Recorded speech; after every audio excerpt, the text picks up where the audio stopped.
everybody, I'm Lisa Young Sutton, and today I am sharing with you my simplest, easiest, clearest Lenormand box spread method ever. By consistently reading a box in this way, you will reach a point of proficiency where you'll be able to see the answer within seconds. Now, rather than analyzing each placement in this spread, I want you to look at a box as nothing more than 3 columns. Columns are top to bottom, 3 rows, your rows are left to right, and 2 diagonal lines. X marks the spot. All right, the idea is to focus on your center row. Your center row is the central theme, the current situation, or the primary concern. It's what's most obvious or telling as it reveals the situation in the most direct way. Now you'll then look at the row above as the influencers of this center row, right? These cards show what's affecting or impacting the central story. Gravity makes them heavier, so you can look at them as asserting their weight on the cards below. Then look at the bottom row as the underlying topics or factors, concerns, issues, even motivators that are contributing to the situation or story. Okay? And these are often overlooked, these things down here, especially 7 and 8.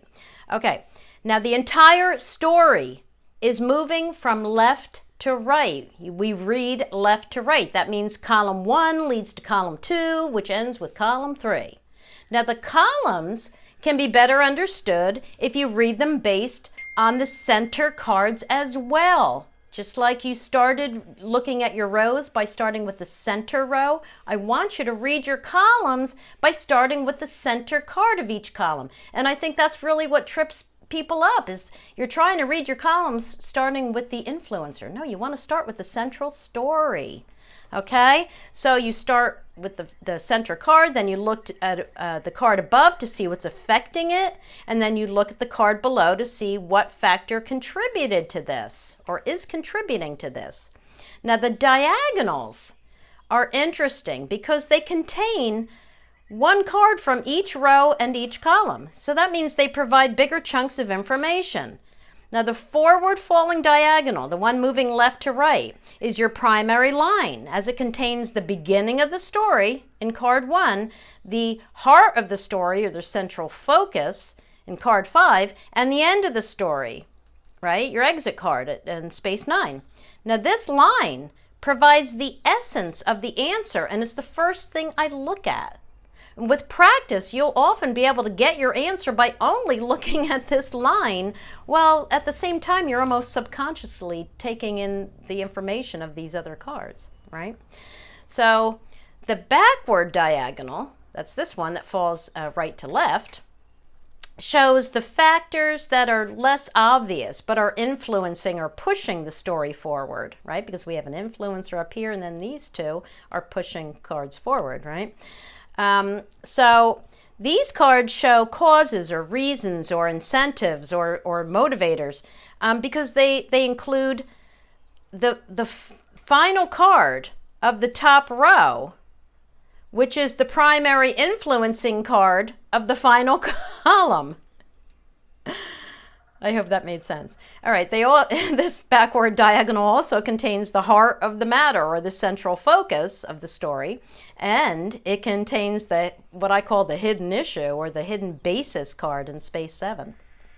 Now, what about the card meanings? Okay, so as a traditional reader, all the cards have near and far meanings, and whenever I lay a small spread, such as a box, I'm using my near meanings. Why? Because these cards fell near in order to answer my question.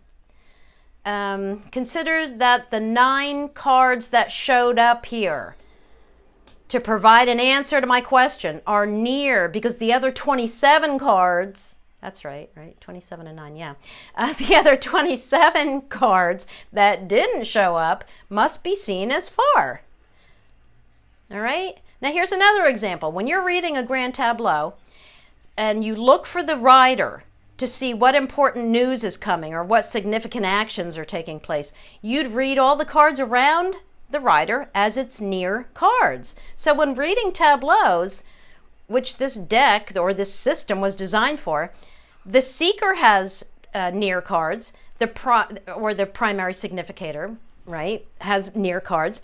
The partner card has near cards, but so do all the life area cards. They all have near cards. All right? All right, so let's look at this example, because this is an actual reading for a very good friend of mine who can't figure out why an online friend of several years just ghosted her. So her question was, why did he suddenly turn against me? Now, where does the story begin? The story begins with secrets or unspoken facts or ideas or privacy issues, knowledge or recently compiled data that educated him, right? This causes him to take action. That's the rider. The rider discovers and acts, right? The rider brings new information, new ideas, and new people to his life. Okay? What action does the rider take? Change, evolving, moving on, reorienting, transitioning. Okay? What are the primary influencers here? That's your top row. Undisclosed information or newly obtained knowledge, which leads to being at a crossroads and feeling a need to take a different path and embarking on a new journey to seek enrichment or bring bigger profits by distancing himself and venturing out into new territory. All right, what's the central story? He's troubled and confused, which causes him to take action to expand his world.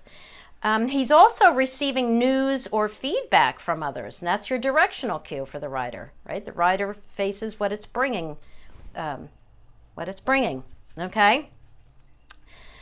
And she's asking, don't forget, she's asking why he suddenly cut her off, or what was the question? Why did he suddenly turn against me? What's her question, right?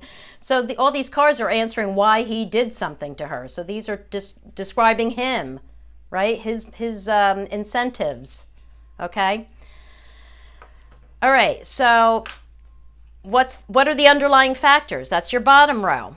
The most hidden issue is anxiety due to a feeling of lack or deprivation. He feels something is missing or being taken from him, right? And he acts out of a need to get a grip on the situation. That's the anchor. He's focused on reaching his goals and he wants stability and safety.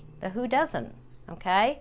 And he sees that moving on from you as a way to achieve this. There it is, short and sweet. He sees that distancing himself from you is needed to expand and improve his world. It's not about you, so stop thinking about him, because there are no cards here that indicate that, I mean, your card didn't come up, you know, there are no cards here showing that he's trying to take you down or wants to hurt you or is mad at you. I mean, there's none of that here. This is all just about him trying to reach his goals. All right?